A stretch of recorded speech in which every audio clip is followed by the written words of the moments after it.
Good morning students, કેમ છો? બધા મજામાં ના? તો હું સુસ્મિતા મેડમ આજે તમે લોકોને જે તમારા યુનિટ 7 છે એના પાર્ટ 2 આજે એક્સપ્લેનેશન કરશું. જે ચેપ્ટર આપણે પ્રીવિયસ લેક્ચરમાં આપણે જોયું હતું કે લાલચના રીતે કેવી ઇન્સાનનો બહુ દુઃખદ પરિણામ થાય છે. મિસ્ટર એન્ડ મિસેસ વ્હાઇટના જીવનમાં બી એવું જ થયું હતું. આ બાંદરનો જે પાંજો હતો એનાથી એના છોકરાનું જીવન જે છે એ ખતમ થઈ ગયું હતું, કેમ કે એને 200 પાઉન્ડ એના છોકરાના જીવન પછી એને મળ્યું હતું. તો આજે આપણે મિસ્ટર એન્ડ મિસેસ વ્હાઇટના જીવનમાં શું થાય છે એ જોશું. તો ચલો આગળ જાણીએ કે આગળ લાલચના ફળ શું થયું. Was filled with sorrow at the turn of events. જે રીતે ઘટના વળાંક લઈ રહી હતી તે જોઈ તેમનું મન શોકાતુર થઈ ગયું. His wish was guaranteed at the cost of his son's life. તેમના પુત્રના જીવનને ભોગે તેમની ઈચ્છા મંજૂર થઈ હતી. Wish was guaranteed at the cost of his son's life. After a few days passed. થોડા દિવસ પસાર થઈ ગયા બાદ Mrs. White had demanded the monkey's paw as she wanted to make a wish and had her son back. Shrimati White બાંદરાનો પાંજો માંગ્યો.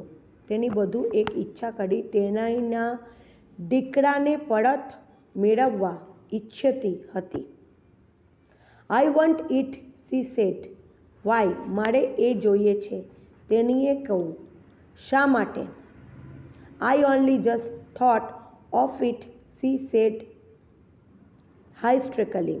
બસ મને એનો વિચાર આવ્યો, તેણીએ ઉન્માદપૂર્ણ રીતે જણાવ્યું. The other two wishes. Why did not I think of it before? શા માટે મને આ વિચાર પહેલો ન આવ્યો? તેણીએ ઝડપથી વાંકીને એવું શાની ઈચ્છા તેને પૂછ્યું. He asked, why is your wish your boy alive again? આપણા દીકરાને જીવતો કરવાની ઈચ્છા. cried the old woman. તેનો પાછો લઈ આવો. bring him back. તેને પાછો લઈ આવો. તે વૃદ્ધ સ્ત્રી ચીસ પાડી ઉઠી.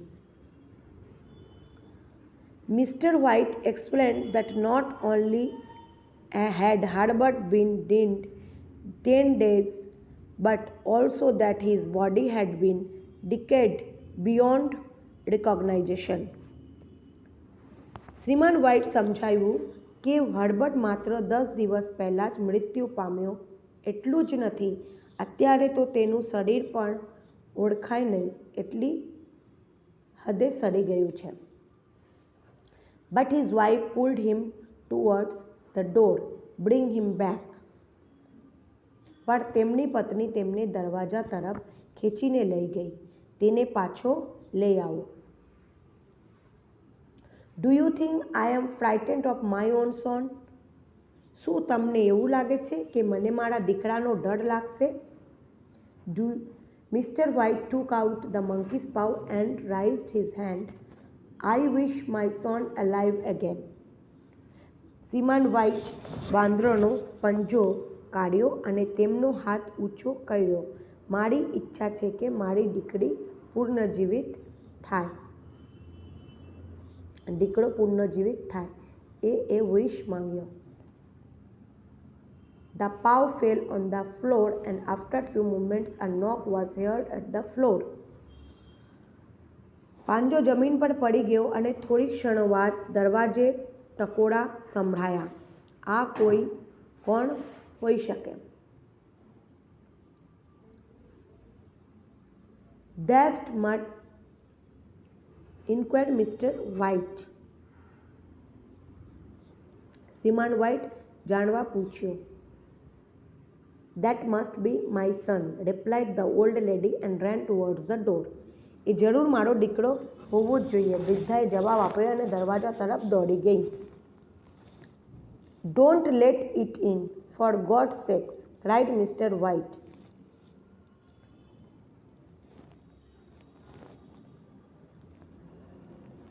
ભગવાનને ખાતર અને અંદર આવડા દઈશ નહીં. ભયથી ધ્રુજતા શ્રીમાન વ્હાઇટ ચીસ પાડી ઉઠ્યા. તમે તમારા દીકરાથી ડર લાગે છે?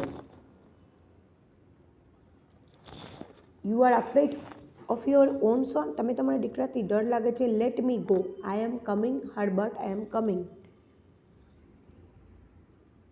મને જોવા દો હર્બર્ટ, હું આવું છું, હું આવું છું.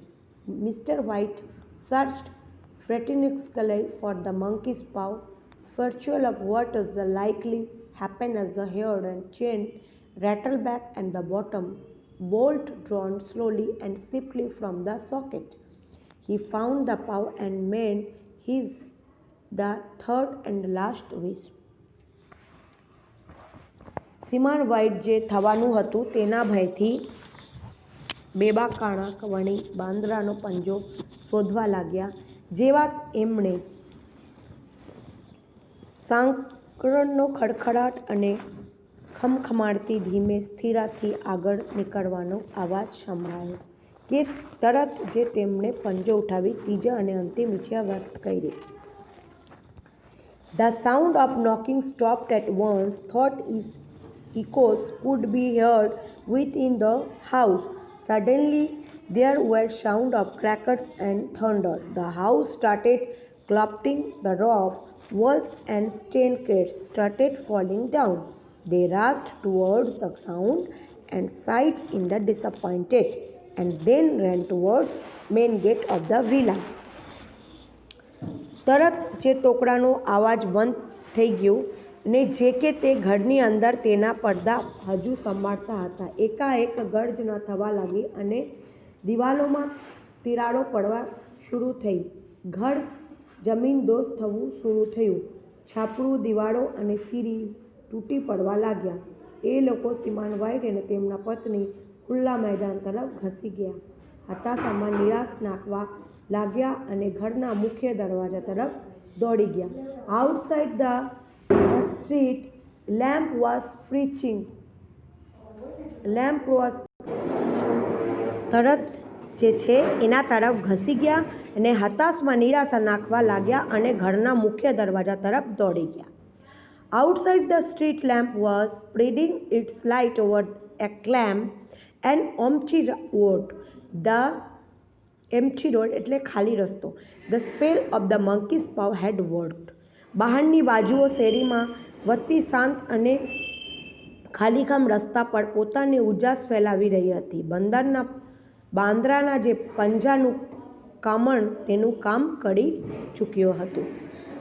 આ એક બહુ સરસ એક સ્ટોરી હતું જે આપણે કે બ્લેક મેજિક या કાલા જાદુ પર આધારિત હતા ને એના ઉપર છોકરા આપણે આ શીખવા મળે છે કે આપણે વધારે લાલચ કરીએ ને તો આપણી વધુ જ જાય, કંઈ ન થાય. તો આ એક આપણે શિક્ષા લેવા જેવા એક સ્ટોરી હતું. હવે આજે આપણે એનું જે છે ગ્લોઝરી શબ્દાર્થ હું એક્સપ્લેન કરું છું. તો ચલો સ્ટાર્ટ કરીએ છીએ. Villa, luxurious country residence. English meaning. Villa એટલે આ કન્ટ્રી હાઉસ એટલે એને કહે છે કે વિદેશમાં શહેરથી દૂર ગ્રામ્ય વિસ્તારમાં આવેલું સુખદ ગળવાળું અલાયુત નિવાસસ્થાન. Posted, assign duty and my particular place. Posted એટલે કોઈ પણ જગામાં નોકરી કરે એના તે જગાથી બીજા જગા એને જે જવું પડે તો એને પોસ્ટેડ કહેવાય. નીટિંગ, નીટિંગ એટલે નીડલ વર્ક ટુ ક્રિએટ નીટેડ વેર. કોઈ બી આપણે સુઈ ધાગા પણ કામ હોય જે આપણે વસ્તુ કોઈ કપડામાં એ પહેરી શકે એમ. સ્ટ્રોમી, સ્ટ્રોમી વાઇલ્ડ એન્ડ રેની. બહુ જ मतलब जे આપણે કહેવાય હવા ચાલુ થાય, પવન થાય ને પછી વરસાદ પણ એની હારે. ટેન્યોર ટર્મ ઓફ ડ્યુટી એટલે એના જે આપણે કહેવાય સત્ર એટલે સમયકાળ કહેવાય, જે સમય યોગકાળ, જે સમય એ ડ્યુટી કરતા હતા ત્યારે. હાઇસ્ટ્રિકલી વિથ વરી એન્ડ એક્સાઇટમેન્ટ. હાઇસ્ટ્રિકલી એટલે થોડુંક બીક બી લાગે ને થોડુંક એને ઈચ્છા પણ જાગે. એના પછી છે ડિઝાસ્ટર.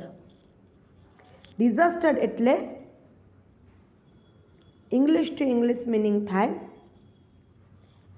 એડવર્સિટી ને એનું ગુજરાતી મિનિંગ થાય વિનાશ.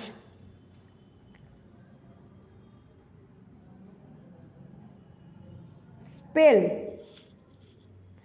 સ્પેલ એટલે મેજિક ચર્મ, કોઈ જાદુઈ વસ્તુ. ફેટ એટલે લક યાની તમારો કિસ્મત. To interfere. ટુ ઇન્ટરફેર એટલે to get in the way એટલે એમાં જવાનું, બેમાં વચ્ચે જવાનું. રીટ્રાઈવ એના મતલબ એ થાય છે કે પોતાના કબજામાં પરત મેળવવું. એના પછી છે ડિસ્ગસ્ટ. એના પછી છે ફ્લેટરેટિલિંગ અને રેક્યુલેન્ટલી એટલે એના મતલબ થાય અનિચ્છાએ. એના પછી છે ડિસ્ગસ્ટ. ડિસ્ગસ્ટ એટલે ચીડ એટલે ગમતું નથી, ડિસલાઇક. એના પછી છે સિનિસ્ટર. સિનિસ્ટર એટલે ભયાવહ એટલે અશુભ, હાનિકારક બી આપણે કહી શકીએ. એના પછી છે એશ્યોરન્સ એટલે એટલે ખાતરી. એના પછી છે ગ્રીફ. ગ્રીફ એટલે દુઃખદ, સેડનેસ. કમ્પેન્શન.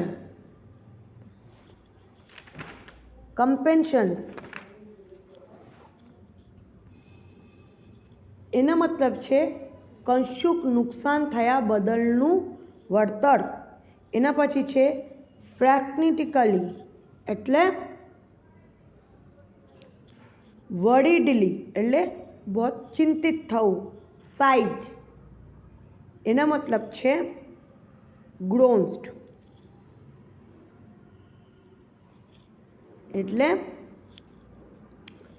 લાલચ, આપણે જે શર્મનાક જેને કહેવાય. મેંગલ્ડ. મેંગલ્ડનું મિનિંગ છે ક્રાસ્ડ, કોઈ બી વસ્તુઓ પર બહુ જ વધારે ક્રેઝીપણ, પાગલપણ. પાઉન્ડિંગ. પાઉન્ડિંગ એટલે નોકિંગ લાઉડલી એટલે જોરથી, બહુ જોરથી અવાજ કરવું.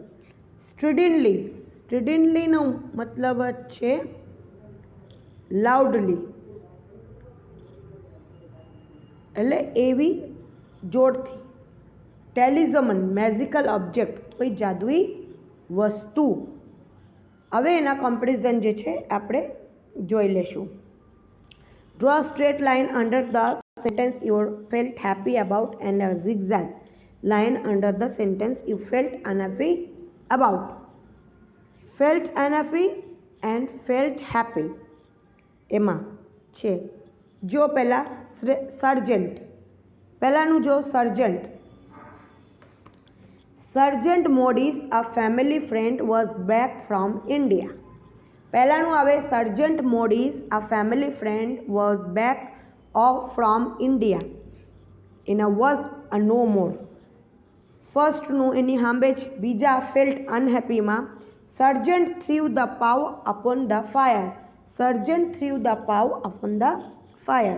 સેકન્ડનું જો the family was memorized by Morris' description of India. Felt happy માં the family was memorized by Morris' description of એના ફેમિલી ખુશ થઈ ગયા મોરિસ આવ્યા એટલે ઇન્ડિયાની બારેમાં એના હારેથી બહુ કુછ એને જાણવું હતું. ફેલ્ટ આનાફીમાં બીજામાં જો Surgeon said that Mr. White could have the pav at his own risk.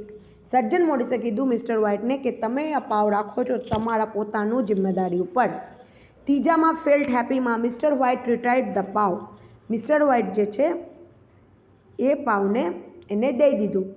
થર્ડનું જે છે felt unhappy. She caught her breath. She put her trembling hand on her husband.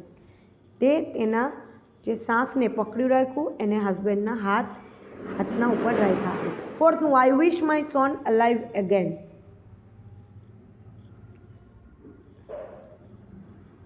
The stranger અનહેપીમાં the stranger expressed grief and handed over an envelope. એનો છોકરાને felt હેપીમાં પાછો બોલાવવા માંગતો હતો ને બીજામાં દુઃખદ શું થયું ફેલ્ટ અનહેપીમાં ના એક અજનબી આવીને એના જે છે અપરિચિત વ્યક્તિ આવીને એક એન્વલપ મિસેસ વ્હાઇટના હાથે દઈ ગયા. પછી છે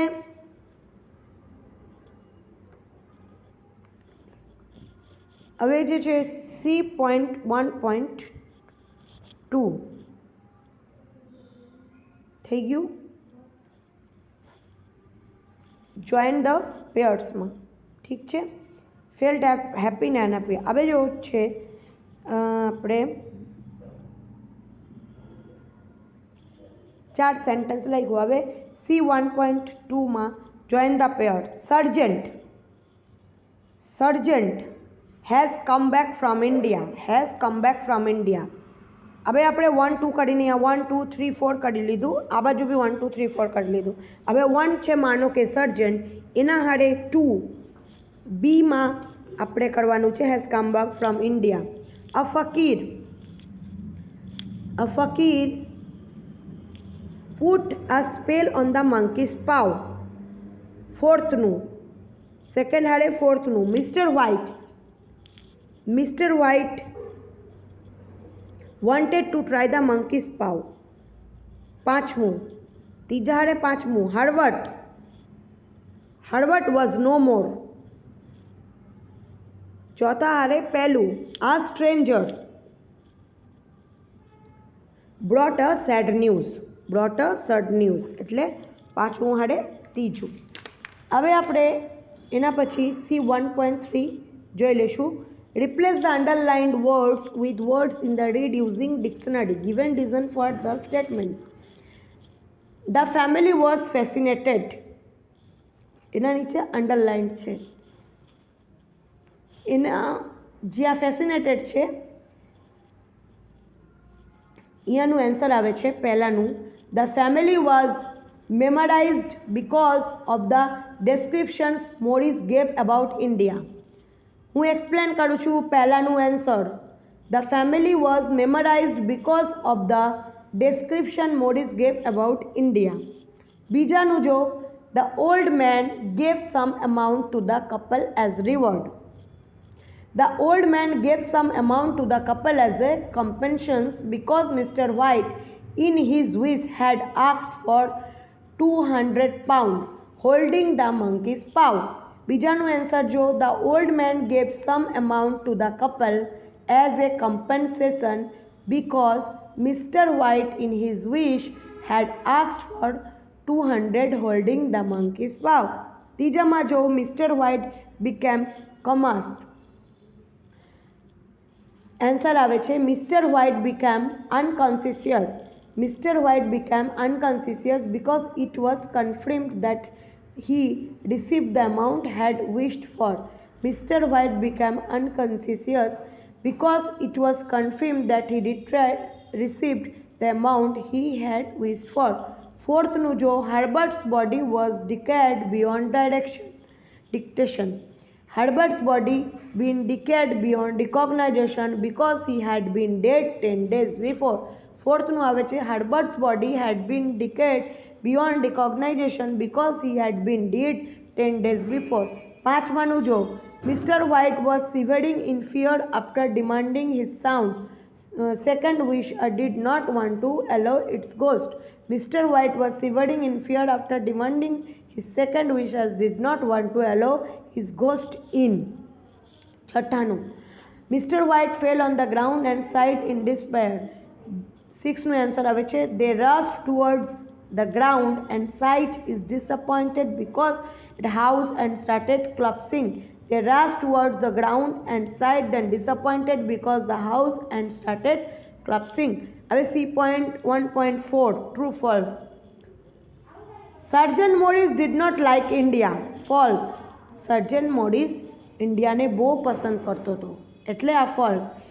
સેકન્ડનું it was a very cold season when Morris visited the Whites. બહુ ઠંડુ હતું જ્યારે મોરિસ મિસ્ટર વ્હાઇટના ઘરે મળવા આવ્યા. ટ્રુ. એના પછી છે surgeon Morris gifted the paw to the White. Surgeon Morris જે છે એ વ્હાઇટને એક ગિફ્ટ કર્યું હતું. આ ફોલ્સ છે. ત્રીજાનું mister White's first wish was fulfilled by the magical paw. True. Mister વ્હાઇટની જે ફર્સ્ટ વિશ હતી ઈચ્છા હતી એ પૂરું થઈ ગયું હતું. પાંચમાનું Herbert is alive at the end of the story. No, એ પહેલાં જ મળી ગયું હતું એટલે હાર્બર્ટ આ ખોટું છે. Mister White saved father loss by his third wish. Yes, mister White જે છે એ સેવ કરી નાખો એનો થર્ડ વિશ હતું. તો આજે છોકરા આપણે C.4 સુધી કર્યું છે એને આપણે જોયું. સાતમાનું જોઉં. Interfering with fate only cost deep sadness in the life of the Whites. True. એના જિંદગીમાં જે છે દુઃખદ જિંદગી એની શરૂ થઈ ગઈ હતી. આઠમાનું જો surgeon Morris put a spell on the paw. Surgeon Morris જે છે એ સ્પેલ કરી રાખી તો પાવને. નો, આ ફોલ્સ છે. જો આજે જો ટ્રુ ફોલ્સ આપણે પહેલી વારથી કહું છું. પહેલાંના ફોલ્સ, સેકન્ડના ટ્રુ, થર્ડના ફોલ્સ, ફોર્થના ટ્રુ, ફિફ્થના ફોલ્સ, સિક્સના ટ્રુ, સેવન્થના ટ્રુ, એટના ફોલ્સ. તો આજે આપણે C.1.4નું જે છે એક્સપ્લેનેશન કર્યું છે. એના પછી આપણે બીજા લેક્ચરમાં એનું જે એક્સરસાઇઝ છે એ કમ્પ્લીટ કરશું. સો આજનું લેક્ચર અહીંયા જ પૂરું થાય છે. તમે લોકોને આજ મને આ હોમવર્કમાં કરીને બતાવવાનું રહેશે ગ્લોઝરી વર્ડ્સ. એના પછી C.1.1, C.1.2 and C.1.3 and C.1.4. સો આજના લેક્ચર અહીંયા જ પૂરું થાય છે. નેક્સ્ટ લેક્ચરમાં આપણે